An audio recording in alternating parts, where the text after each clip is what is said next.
Voy a exponer principios generales de la función gastrointestinal, motilidad, control nervioso y circulación sanguínea, capítulo 63.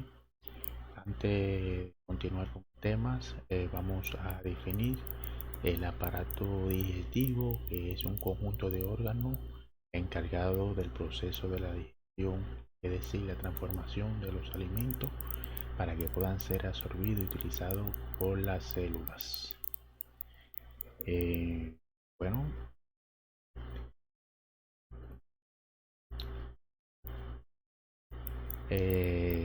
vamos a ver. En esta imagen muestra la totalidad del aparato digestivo.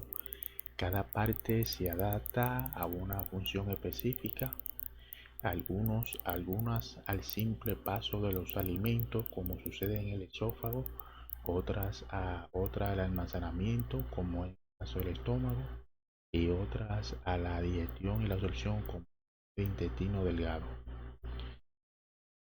Tenemos algunas funciones del aparato digestivo. Vamos a ver algunas funciones del aparato digestivo, que son aporte continuo de agua, electrolíticos, vitaminas y nutrientes, tránsito de los alimentos a lo largo de todo el tubo digestivo, la secreción de los jugos digestivos y la digestión de los alimentos, la absorción de productos digeridos, el agua, las vitaminas y los distintos electrolíticos, la circulación de la sangre por las vísceras gastrointestinales para transformar la sustancia absorbida, el control de las funciones por el sistema nervioso local y hormonal. Entonces vamos a hablar de este tema, que viene siendo principios generales de la motilidad gastrointestinal. Es bueno definir lo que es la motilidad gastrointestinal. Esto viene siendo la acción fisiológica del aparato digestivo encargado de desplazar el contenido de la boca hacia el ano.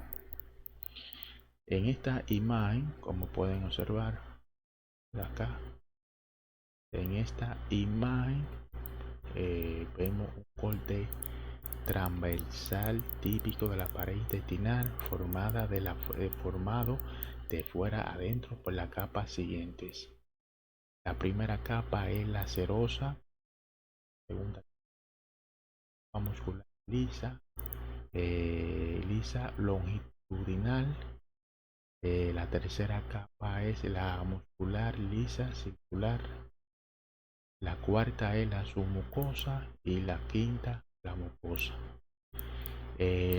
Lo que es la capa muscular lisa circular y la capa muscular lisa longitudinal, estas vienen siendo las funciones motoras gastrointestinales, o sea, las funciones motoras gastrointestinales dependen de estas dos capas ya mencionadas. Entonces, el músculo liso gastrointestinal funciona como un sitio. Cada uno de las fibras del músculo liso del tubo digestivo mide aproximadamente de 200 a 500 micras de longitud y de 2 a 10 micras de diámetro. Todas ellas disponen en haces. En la capa muscular longitudinal, los haces se entienden en sentido longitudinal por el tubo digestivo, mientras que en la capa muscular circular lo rodea. Las fibras musculares están conectadas eléctricamente unas a otras mediante un gran número de uniones intercelulares en hendidura que permiten el paso de los iones de unas células a otras con baja resistencia. Por tanto, las señales eléctricas que inician las contracciones musculares pueden viajar con rapidez de una fibra a otra, pero aún más deprisa en sentido longitudinal que en sentido lateral. Es decir, que en sentido longitudinal pueden viajar o más deprisa esta fibra. Entonces acá déjame ver actividades. La actividad eléctrica del músculo liso gastrointestinal. El núcleo liso gastrointestinal se excita por la actitud eléctrica, por la actividad eléctrica intrínseca lenta y casi continua que recorre la membrana de las fibras musculares. Esta actividad posee dos tipos básicos de ondas eléctricas. La primera es las ondas lentas y la segunda las espigas, ambas representadas en la imagen. Como pueden ver, aquí vemos las ondas lentas y la espiga. Vemos el potencial de membrana en reposo, que lo normal es como algo de algunos 50-60 en esta imagen. Y vemos también que las ondas lentas no son potenciales de acciones. Las espigas son verdaderos potenciales de acción. Eso lo vamos a ver más adelante. La onda lenta, casi todas las contracciones gastrointestinales son rítmicas, y este ritmo está determinado fundamentalmente por la frecuencia de las llamadas ondas lentas del potencial de membrana del músculo liso. La onda lenta, como le dije, no son potenciales de acciones, sino que constituyen cambios lentos y ondulantes del potencial de la membrana en reposo. Su intensidad suele variar entre 5 y 15 milivoltios, y la frecuencia de las ondas lentas oscilan en las distintas partes del aparato digestivo humano entre 3 y 12 minutos, 3 y 12 por minuto. Vamos a suponer 3 en el cuerpo gástrico y hasta 12 en el duodeno, y un número de alrededor de 8 a 9 en el ion terminal. El origen de las ondas lentas todavía no se conoce con exactitud, pero parece que podría deberse a interacciones entre el músculo liso y células intersticiales de Cajal, que actúan como marcapasos electrónicos para las fibras musculares lisas. En general, las ondas lentas no provocan o inducen por sí mismas contracciones musculares. No provocan contracciones musculares en la mayor parte del tubo digestivo, salvo que quizá en el estómago sí produce. Su función principal consiste en controlar la aparición de los potenciales intermitentes en espiga, que a su vez producen la contracción muscular. Los potenciales en espiga, como les hubiera dicho, estos sí son verdaderos potenciales de acción. Se generan cuando el potencial de reposo de la membrana del músculo liso gastrointestinal alcanza un valor de menos 40. Es decir, que cuando el potencial de reposo esté menos 40, se va a generar el potencial en espiga, como se ve en la imagen. La frecuencia de los potenciales en espiga suelen oscilar entre 1 y 10 espigas por segundo. El potencial en espiga duran de 10 a 40 veces más que los potenciales de acción de las fibras nerviosas. Otra diferencia esencial entre los potenciales de acción del músculo liso gastrointestinal y los de la fibra nerviosa es la forma en que se genera. En la fibra nerviosa, los potenciales de acción se deben casi por completo a la entrada rápida de iones de sodio. En el potencial de acción de las fibras del músculo liso, facilitan la entrada de iones de calcio. La apertura y el cierre de estos canales suceden de manera mucho más lenta que los de los canales rápidos de sodio de las grandes fibras nerviosas.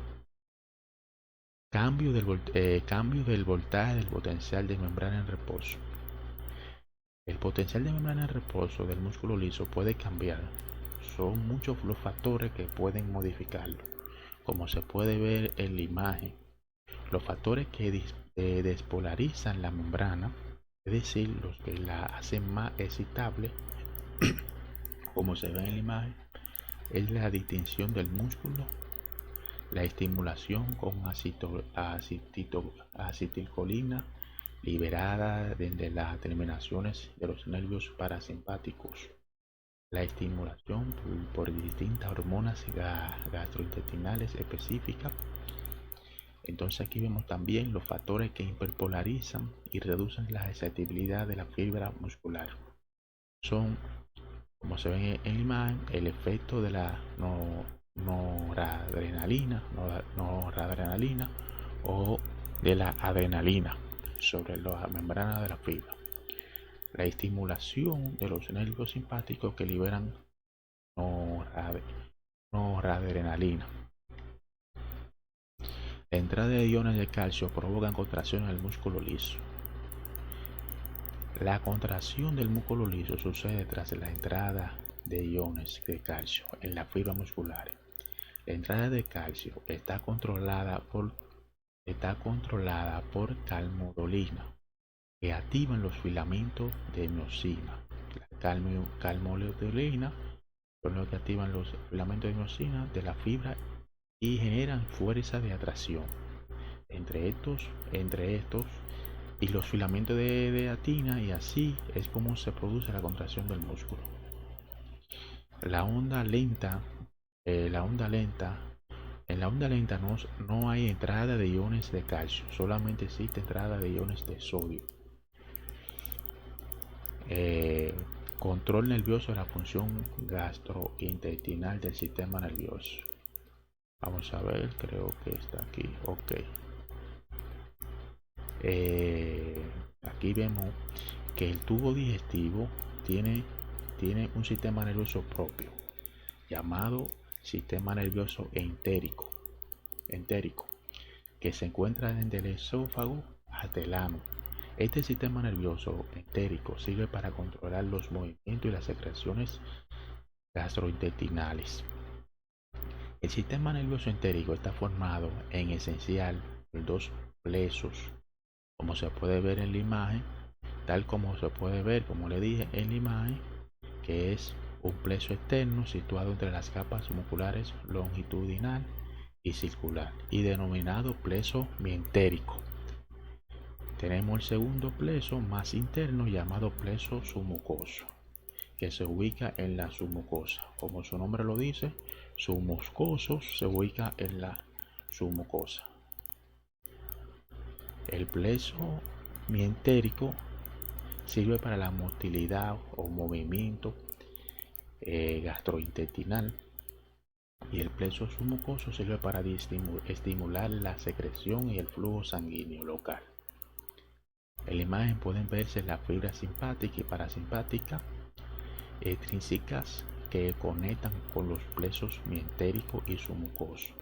Aunque en el sistema nervioso entérico puede funcionar con independencia de estas fibras extrínsecas. Vemos aquí algunas diferencias entre los plexos mientérico y submucoso.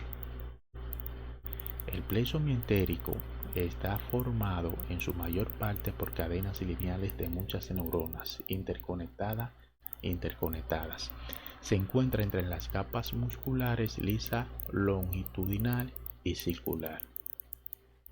Si se estimula, pasa lo siguiente: aumenta el tono de la pared intestinal, aumenta la intensidad de las contracciones rítmicas, aumenta la frecuencia de las contracciones, aumenta la velocidad de conducción de las ondas, que incrementa la rapidez del movimiento de las ondas peristálticas.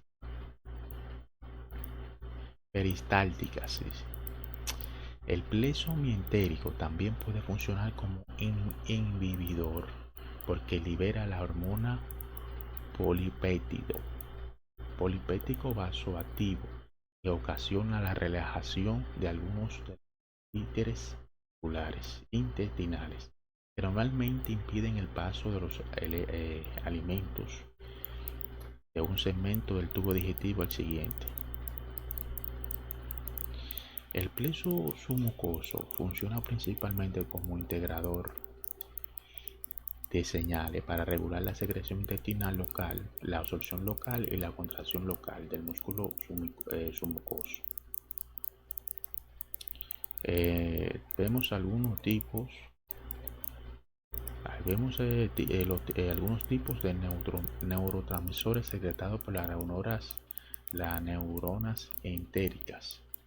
Tenemos aquí la acetilcolina, la noradrenalina, el trifosfato de adenosina, la serotonina, la dopamina, la colecitocinina, la sustancia P, el polipéptido intestinal vasoactivo y la somatostatina. También tenemos la leucoencefalina, la metencefalina y la bombocina.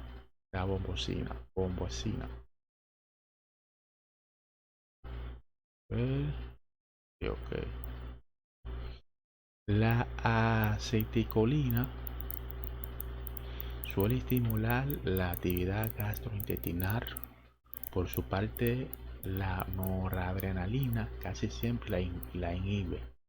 Las demás sustancias transmisoras ya mencionadas consisten en una mezcla de excitadores e inhibidores.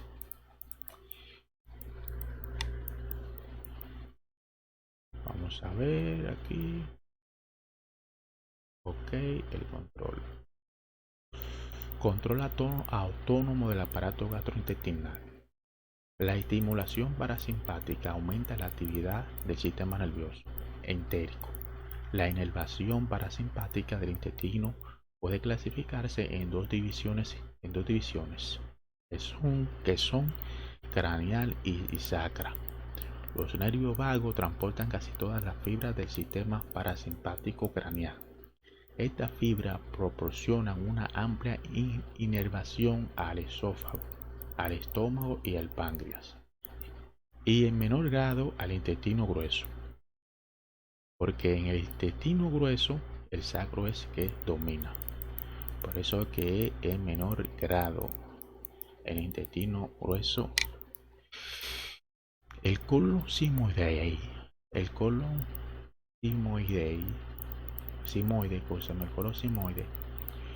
el recto y el ano están considerablemente mejor inervados por las fibras parasimpáticas que cualquier otra región del intestino. Esta fibra parasimpática sacra son las que mejor dominan en los reflejos de la defecación. La estimulación simpática suele inhibir la actividad del tubo digestivo. Las fibras simpáticas se originan en la médula espinal entre el segmento T5 y L2. Casi todas las fibras preganglionares penetran en las cadenas simpáticas que se encuentran a ambos lados de la columna vertebral y la atraviesan hasta llegar a los ganglios simpáticos, como el ganglio celíaco y los diversos ganglios mesentéricos, en lo que se encuentra en la mayoría de los cuerpos de la neurona simpática postganglionares, de los que emergen las fibras postganglionares para formar los nervios simpáticos postganglionares que se dirigen a todas las zonas del tubo digestivo. El sistema simpático inerva casi todas las regiones del tubo digestivo, sin mostrar preferencia por las porciones más cercana a la cavidad bucal y el ano. La terminación nerviosa simpática liberan sobre todo noradrenalina. Por otro lado, otro tema que es, déjame ver,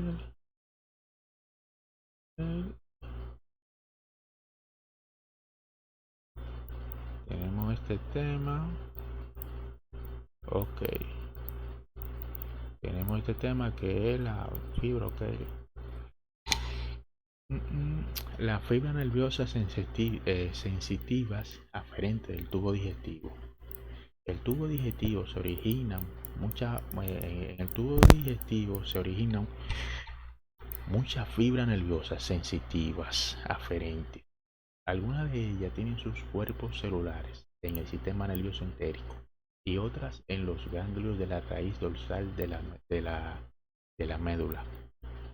Estos nervios sensitivos pueden estimularse por la irritación de la mucosa intestinal, una distensión excesiva del intestino, la presencia de sustancias químicas específicas en el intestino. El resultado es que esta fibra nerviosa envía una señal inhibidora o estimuladora de los movimientos de la secreción intestinal.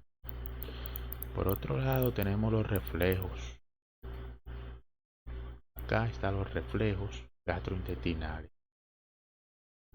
El sistema nervioso entérico y sus conexiones con los sistemas simpático y parasimpático mantienen tres tipos de reflejos gastrointestinales esenciales para el control gastrointestinal. El primero,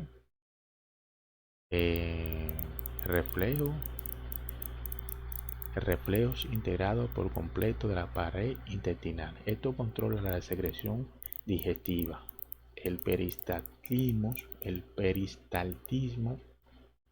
las contracciones de mezcla, los efectos de inhibición locales, etc. Reflejo que va desde el intestino a los ganglios simpáticos prevertebrales y regresan al tubo digestivo.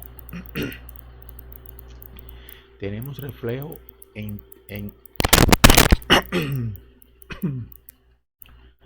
tenemos reflejos enterogástricos, donde el colon y el intestino delgado inhiben la motilidad o el movimiento y la secreción gástrica. También el reflejo gastrocólico induce la evacuación del colon. Reflejo colicoileal se origina en el colon, inhiben el vaciamiento del contenido del ileón en el colon. Reflejo que va desde el intestino a la médula espinal y vuelve al tubo digestivo. Consiste específicamente en número 1, reflejos originados en el estómago y en el duodeno, que se dirigen al tronco del encéfalo y regresan al estómago a través de los nervios vagos para controlar la actividad motora y secretora. 2. Reflejos dolorosos que provocan una inhibición general de la totalidad del aparato digestivo. 3. Reflejos de defecación que viajan desde el colon y el recto hasta la médula espinal y vuelven para producir las potentes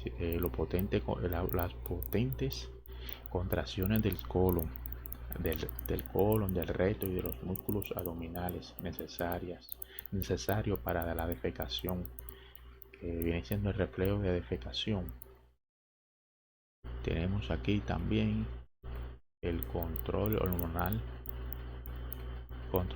de la motilidad gastrointestinal. Las hormonas gastrointestinales son liberadas en la circulación. portal y tienen un destino específico. En resumen, mencionaré la importancia de cada una. La mayoría de estas hormonas intervienen en la motilidad de ciertas regiones del tubo digestivo. La gastrina, esta hormona, la gastrina, es secretada por la célula G del antro gástrico. Se liberan en respuesta a la ingesta de alimentos con la distensión del estómago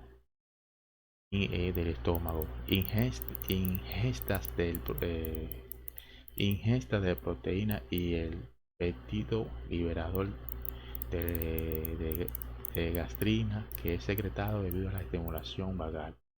Las acciones fundamentales de la gastrina consisten en: número 1, estimulación de la secreción de ácido gástrico, y número 2, estimulación del crecimiento de la mucosa gástrica. Tenemos esta hormona, que es la colecitocina o la CCK. Es secretada por la célula I del duodeno y del yeyuno. Se liberan en respuesta a la ingesta de grasa. Su efecto potencial consiste en potenciar la motilidad de la vesícula biliar para que ésta impulse la bilis hacia el intestino delgado, donde desempeña una misión importante en la embulsión de la grasa a fin de facilitar su digestión y absorción. También esta hormona inhibe de forma moderada la contracción gástrica. También inhibe el apetito para evitar que se ingiera demasiado alimento en las comidas. La secretina es secretada por la célula S del duodeno. Se libera en respuesta al jugo gástrico. Posee un leve efecto sobre la motilidad del tubo digestivo. Actúa estimulando la secreción pancreática del bicarbonato para facilitar la neutralización del ácido en el intestino delgado. La secretina también, por otro lado, es la primera hormona gastrointestinal descubierta. El péptido insulinotropino es secretada por la parte alta del intestino delgado. Se libera en respuesta a los ácidos grasos y a los aminoácidos. En menor medida a los hidratos de carbono. Tiene un efecto reductor leve de la actividad motora del estómago, por lo que retrasa el vaciamiento del contenido gástrico hacia el duodeno cuando la parte alta del intestino está ya repleta de productos alimenticios. Estimula la secreción de insulina, es decir, que esta hormona estimula la secreción de insulina. Por otro lado, tenemos la hormona mutilina. La mutilina, secretada por el estómago y duodeno, se libera durante el ayuno cada 90 minutos. La única función conocida de esta hormona es el aumento de la motilidad o del movimiento gastrointestinal. La mutilina se libera de forma cíclica y estimula las ondas de la motilidad gastrointestinal, llamada complejos mioeléctricos interdigestivos. Por otro lado, tenemos los tipos, déjame ver si aquí, tipos funcionales del movimiento en el tubo digestivo. El tubo digestivo tiene dos tipos de movimientos. El primero es el movimiento de propulsión y el otro es el movimiento de mezcla. El movimiento de propulsión es el que producen el desplazamiento de los alimentos a lo largo de este a una velocidad adecuada para su digestión y absorción. El movimiento de mezcla es el que mantiene el contenido intestinal permanentemente mezclado. El movimiento básico propulsivo del tubo digestivo es el peristaltismo. Ese viene siendo el movimiento básico. ¿Verdad? El peristaltismo viene siendo un anillo de contracción que se desplaza hacia adelante. Cualquier material situado en el anillo de contracción se va a desplazar.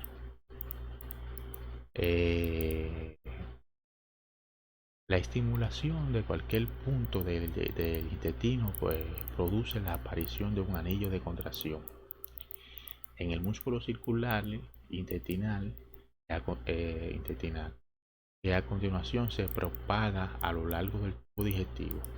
Los conductos biliares, los conductos glandulares, los ureteres y muchos otros tubos del músculo liso existente en el organismo también tienen movimiento de peristaltismo.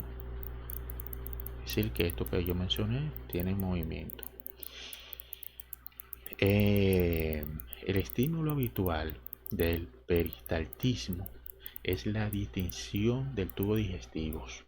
Así, cuando una gran cantidad de alimento se concentra en algún punto del tubo digestivo, la distensión de las paredes en este nivel estimula el sistema nervioso entérico para que contraiga la pared gastrointestinal situada entre 2 o 3 centímetros por encima de esta zona, haciendo que se forme un anillo de contracción que inicie el movimiento peristáltico. Otro estímulo desencadenante del peristaltismo es la irritación química o física del revestimiento epitelial del intestino. Asimismo, las señales nerviosas parasimpáticas intensas que llegan al tubo digestivo inducen un fuerte peristaltismo. Por otro lado, los movimientos de mezcla son muy distintos en las diferentes regiones del tubo digestivo. En algunas zonas, las contracciones peristálticas producen por sí mismas la mezcla de los alimentos. Así sucede en esencial cuando el avance del contenido intestinal se ve interrumpido por un esfínter, de modo que la onda peristáltica solo puede amasar el contenido intestinal en lugar de desplazarlo. A ver acá, ok.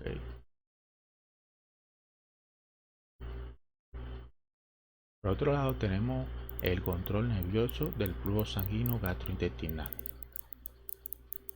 Los nervios parasimpáticos al estimularse causan vasodilatación, o sea, esto hace que aumente el flujo sanguíneo local y también la secreción glandular. Estas cosas van a aumentar. La estimulación simpática causa vasoconstricción intensa de las arteriolas con disminución del flujo sanguíneo. Esto va a hacer que el flujo sanguíneo disminuya tras algunos minutos de vasoconstricción. El flujo sanguíneo bajo, el flujo suele volver casi a la normalidad gracias a un mecanismo llamado de escape autorregulador para la nutrición de las glándulas y los músculos gastrointestinales. Bueno, hasta aquí es la exposición mía. Mi nombre es Alexander Dina, así que hasta aquí es la exposición.